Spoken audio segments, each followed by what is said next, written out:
আমি আসাম সরকার এবং কেন্দ্র সরকারকে আমরা একটা সাফ কথা জানিয়ে দেই যে আমরা সবসময় প্রস্তুত আছি। মুসলিম সমাজ আমরা কখনো আপনাকে ভয় করি না, আমরা ভয় করি এবং আল্লাহকে।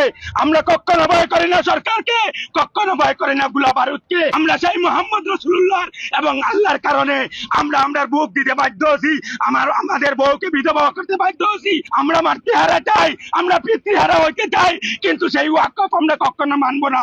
আমরা কেন্দ্র সরকারকে চাপ জানিয়ে দেই, আমরা আগামী দিনে সেই আসাম সরকারের বিরুদ্ধে এবং কেন্দ্র সরকারের বিরুদ্ধে এই যে ওয়াকফ বিল করা হয়েছে আমাদের মসজিদের স্বার্থে, আমাদের মাদ্রাসার স্বার্থে, আমরা সমস্ত কাছাড় ডিস্ট্রিক্টের আমরা যত অফিস আছে সব বন্ধ করে দেব।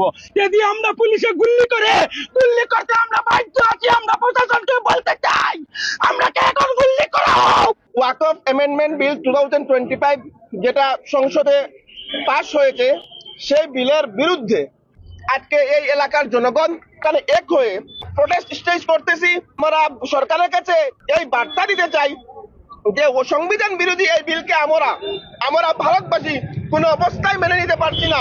আমরা সংবিধান রক্ষার্থে প্রয়োজনে আমাদের রক্ত ঝরাবো, আমাদের প্রশাসনিক বাধা আসুক, বাধাকে টপকে আমরা সংবিধান রক্ষা করব। আমরা আমাদের অধিকার সাব্যস্ত করব। আমরা অধিকার সাব্যস্ত করতে এক ইঞ্চি পিছু পা উঠবো না। আমরা ভারতকে সুরক্ষিত করব, আমরা এই দেশের সংবিধানকে সুরক্ষিত করব, আমাদের রক্তবিন্দু দিয়ে সংবিধানকে বাঁচাবো, আমরা দেশকে বাঁচাবো। সেই বার্তা আমরা ভারত সরকারকে দিতে চাই। আমরা কোনো স্বৈরতান্ত্রিক শাসন মেনে নিতে পারবো